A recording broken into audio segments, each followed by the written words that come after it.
I don't even know what it is to you, but it's already here and I can prove it to you. But you know what it is. You might not have a perfectly clear picture of it, but you know what you'd like to feel like. You have an idea of what it might look like, and you might even have an idea of how to get there, but you think there is a there when you're already here. I'm going to have to go switch glasses because these ones keep sliding off as I talk.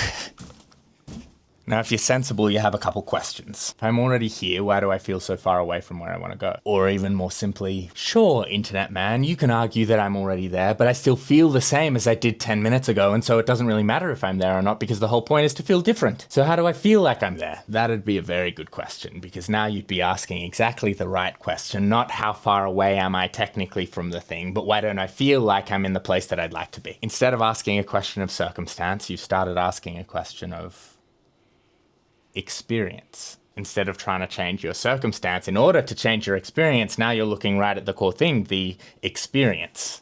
How can I change my experience? And there are many ways we can do that, but one very good way, that is the way that I promised about 2 minutes ago, is evidence. I'm going to prove to you that you're already there. Now, I can't speak to your specific experience and what's happening in your life at this specific moment in time, but I can speak to logic, and I can speak to the experience that we all have as human beings, because we all people. There's a layer on which we all function the same way. Certainly there are nuances as well, but we all get hungry, we all eat.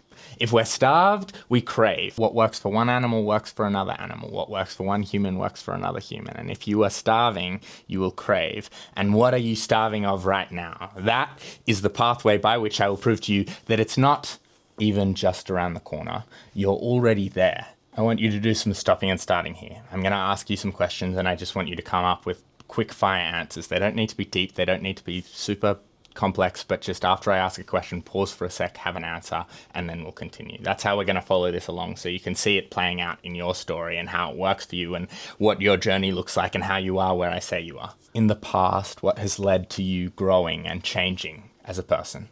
Pick one example of growth or change. What is something that you became capable of that you couldn't do before that you could do after that growth and change? How would you describe where you are now, this moment in time on your journey? If you've engaged with those questions at all thus far, you've acknowledged one thing already, that life, your life, is a journey. And that if we zoom way out and we watch it from above, we can see themes and trends and patterns, repetitions, cycles, growth, change, development. You've acknowledged that that's there. And if you're watching this video, where you are now in this journey is probably somewhere that feels stuck, demoralizing, disappointing, whatever degree of intensity of the emotional experience, existential dread. There's a reason that you feel that you are where you are. So, again, pause for a moment. What is the evidence that proves to you that you are stuck in some way? What has happened that results in you feeling, believing that that is the state you're in? Stuck, not there, here, separated, unable to move towards it. And again, you don't need to have a really clear idea of what it is, but you feel some kind of separation. You might not know what the destination is, but you can see there are things that it would fulfill, experiences that it would fulfill, emotions that you would have regularly, emotions that you wouldn't have weighing you down regularly anymore. There are things that you can see of it, even if it doesn't have a really clear picture. That thing, what is it that makes you feel, that gives you confidence that you're here, that you can't get there, that you're stuck where you are? What evidence has proved to you that? For me, it was I kept trying things, different little projects, different explorations. I didn't invest heaps of time in them, but it was post-uni. I was unemployed for too long. I wasn't really sure what direction I wanted to take anyway, which delayed me from making job applications or trying to go do the things that I was interested in doing. And I just kept on working on these other extraneous creative projects, thinking I could turn this into something, I could turn this into something. And none of the things that I did were turning into anything. And it was getting fucking existential. The evidence that I was stuck was I keep trying things and they keep not going anywhere. Now I'm going to say something fucking irritating right now, and you're not going to like it, but it is true and it is important. And remember that I'm still going to get to the how to help you feel that you're there, that you're here, that you've arrived. We're not just focusing on the logic part, but this is the logic part. It's the annoying logical connection that will allow us to come into how can you feel like you have already arrived. And the fucking annoying thing is if we zoom out, if we look at the overall journey, at the path, at the trend, we can't pinpoint any moment in that and say that it wasn't an important part of the journey, that we were stuck positionally. Time kept moving and things kept happening. Feelings kept growing and behaviors kept changing. One project wasn't enough for me to feel stuck. 2, 3 projects wasn't enough for me to feel stuck. 4, 5, 6 projects is what it took for me to feel stuck. And what did me feeling stuck do? It prompted action and change. Now, if we look at it perfectly as action for action, then we're stuck because the actions that I'm doing aren't moving me in a way that I can tangibly see to the place that I want to go. But there's a piece of learning at each of those junctions. And that's the thing that I need you to focus on, because that's the thing that's going to help you to feel that you have already arrived. We tend to think of journeys as steps, but that only follows if you know the way, you know the route, you know the exact route, it's off by half, it's memorized, and you can walk it. And the reality is that if ever we're stuck, if ever we feel lost, if ever we feel that we're not moving, then we clearly don't know the route. Because if we did know the route, we'd just go there, which means how many steps you've taken isn't a good representation of how far you've moved.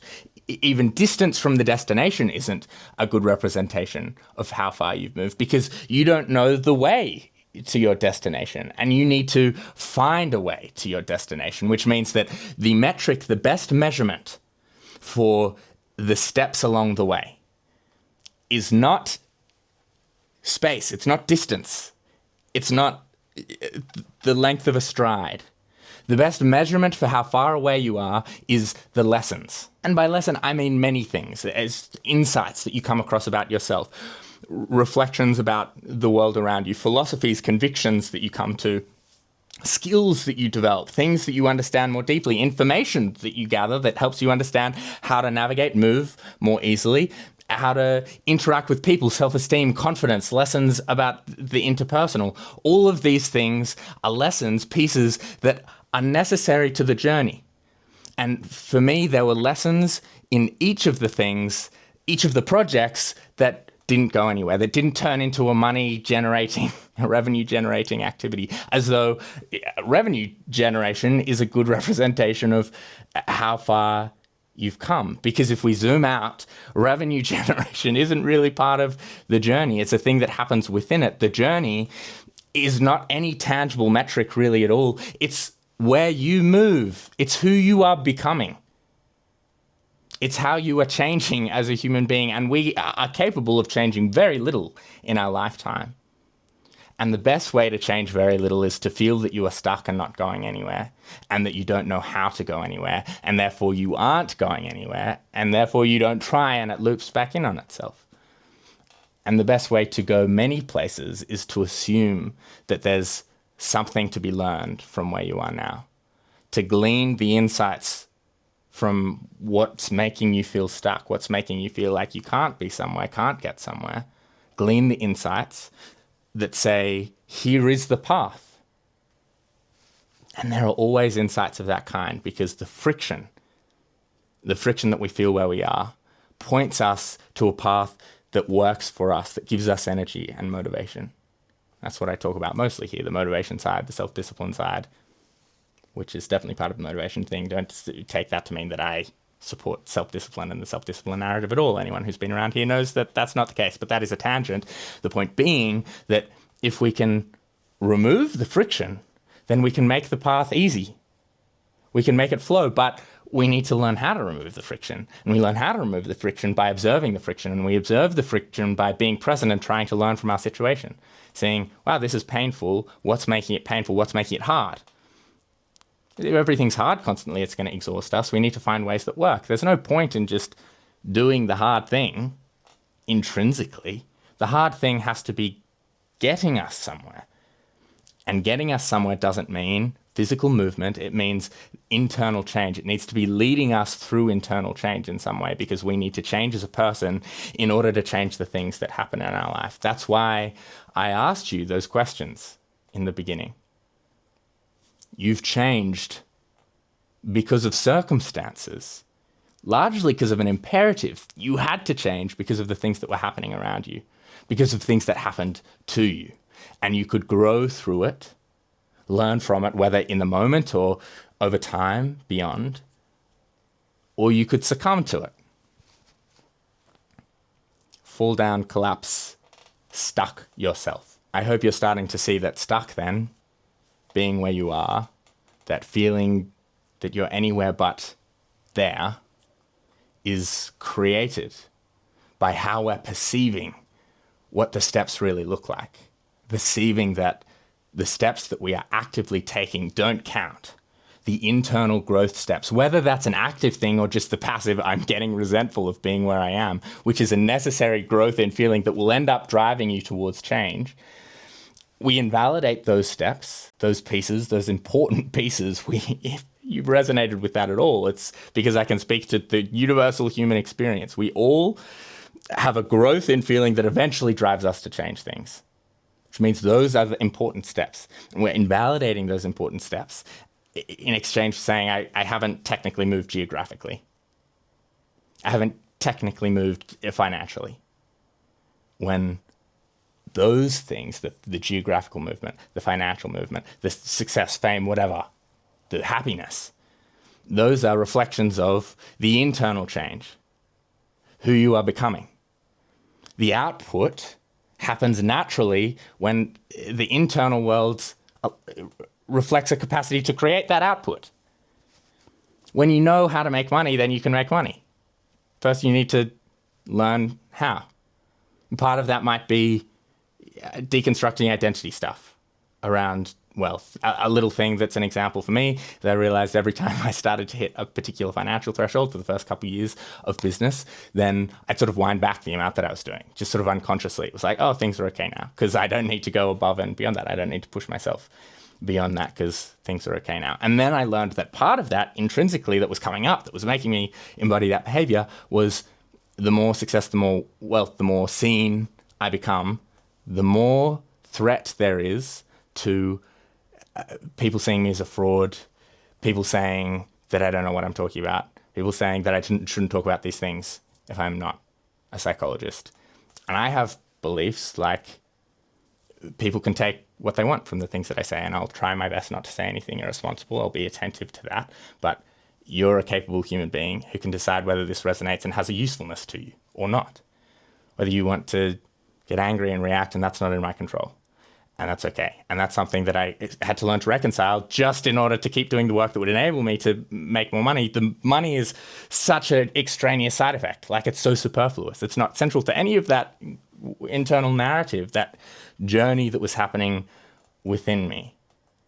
What's the journey that's happening within you? What's the feeling that's growing? What's the impulse that has becoming more agitated that you feel like maybe I need to act on this? What's the demoralization that's becoming heavier and heavier, and what's reinforcing that demoralization? These are all parts of the journey. And they're the real steps. They're the actual movement. The actual movement is all internal, and everything that happens in the world is just a natural, logical expression of that. You've already arrived because no point in the journey has a higher hierarchy than any other point in the journey. You can't say that that one is more important or valid than this one. They are all necessary to the very final, utmost end to the journey that all of us must face, that is death. And we can hope that we have become the most ourselves along the journey that we could be, that we're more ourselves today than we were yesterday. And in being more of ourselves, the output, the expression in the world looks more and more like what we would like it to look like.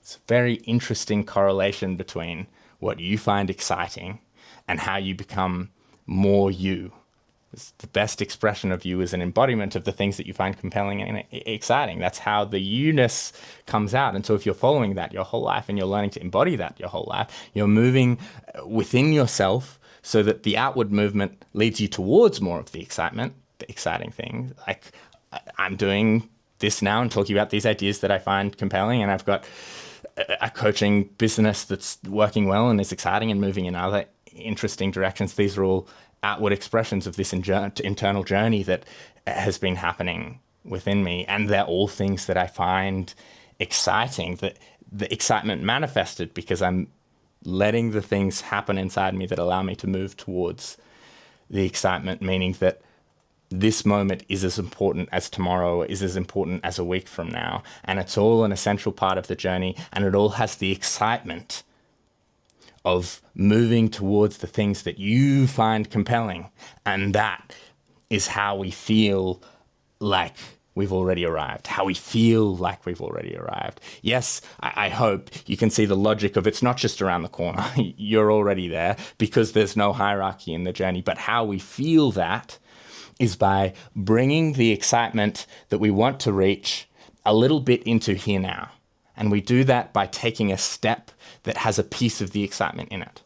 When you work on any goal, any goal that you've ever worked on, anything that you've been excited to work on or complete, it can be big or small. It can be gaming, it can be art.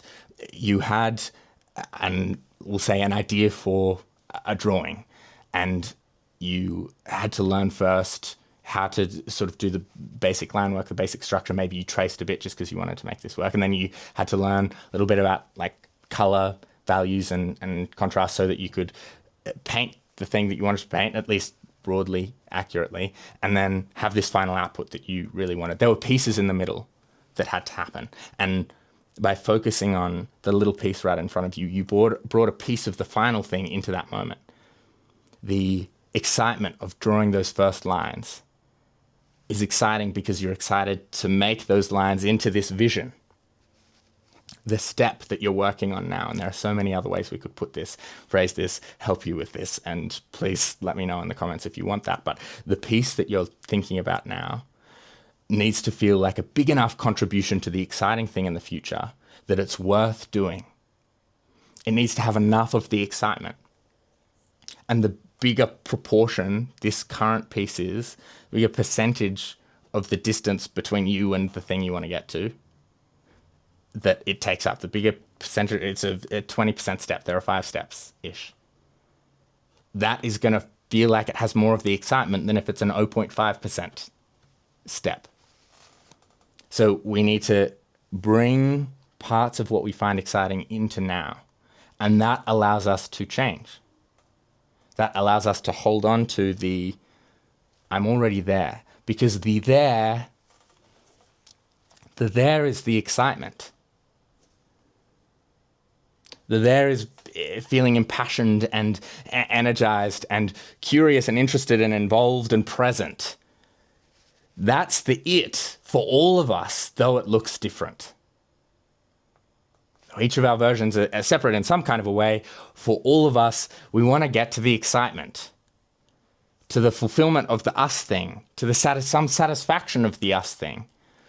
And so as soon as we have a piece of that excitement right now, we've reached the destination. There is no hierarchy in parts of the journey, but we still feel in moments demoralized and weighed down and hopeless. And we reinforce that narrative. We play that narrative of stuckness, of not knowing where to go, of not having a path out. We play it around and around in our head, and it gets heavier and heavier, and we want to run away more and more, and we just feel like we can't. And the way out of that is to come back to the excitement.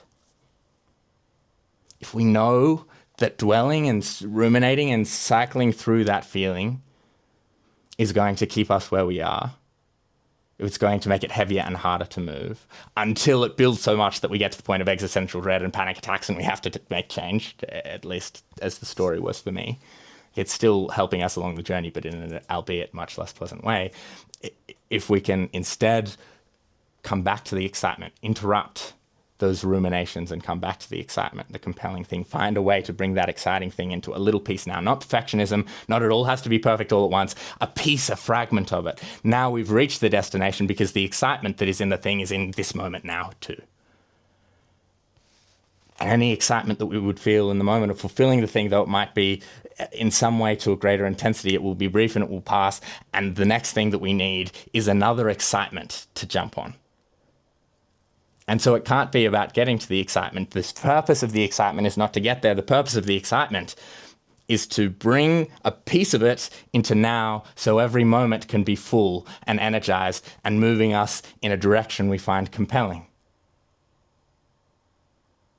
It's not just around the corner. You've already arrived. And the only thing you need to feel that you're there, that you have arrived, is to have a little piece of the thing that you're moving towards here now. So you can feel a bit of progress and you can feel a bit of excitement and you can see how you are changing. And as you change, how your outward world changes as well. Focus on the internal journey, the blocks, the obstacles, the frictions, the pains. Find ways to navigate them, understand them, change the way you do things to work with them. No right, wrong. No, this is how I should be able to do things. Respond to what actually comes up, how you actually feel the friction you hit. Notice what catches you so you can find a way that doesn't. Learn and change. You have been up until this moment. And if you choose to give a little more attention to it, you'll just move faster. It doesn't matter either way. You don't need to change anything. You're already there. The only thing that would change if you take any of this is the way you're relating to the things that are already here. The orientation towards the excitement. Because the more excitement that you focus on, orient around, build into your life, the faster you'll move, the more energy there will be, the more overflow, the more care and love and ease that will result. Doesn't mean life won't be hard in moments, that shit things won't happen, that you won't want to fuck off, run away, escape in moments. But if you can understand what's happening in yourself in those moments and respond rather than react, then everything becomes different. It's not even just around the corner. You've already arrived. And the only thing you need to feel it is to bring a bit of what already excites you into this moment now. And if you want, try to do that more and more. So more and more moments have the excitement that's already in you, that's already something in your future that you're moving towards. More of it into every moment that you pass through. There are probably only a couple hundred people watching this, but imagine a room with a couple hundred of us all suddenly realizing and feeling, we've arrived. Fuck. How exciting. I mean, I kicked myself up a bit by talking in an impassioned way, but how cool to be in a room full of people, a couple hundred people. Maybe I'm being ambitious. Even 50, 40, 20 people. Can you imagine 20 people being in a room and just being like, oh, fuck, I've arrived. Like feeling that success, that achievement, that excitement, that satisfaction. Feeling, I'm here. Oh, what a relief. I don't need to worry. Nowhere to go, no one to be. Nowhere to go, nothing to do, no one to be. Just here, stoked in the excitement. And it's an exciting prospect to me to think about if it was thousands, tens of thousands, hundreds of thousands, all in a room feeling that. But it's so much easier to think just 20, all of us stoked. So if you're one of those 20, fucking cool. I'm so glad you're here. And I'd love to see a comment from the people who I'm hanging out with right now across a little bit of time and distance, but hopefully in a little bit of the same energy. And I'd love as well if you hit subscribe and came along for the journey as I figure out this journey of excitement and I change the things internally that allow it to naturally move forward in whatever way it will. But I hope you'll be around for your journey as well, and I'll get to see pieces of that as a result. Thanks for hanging out. See you later.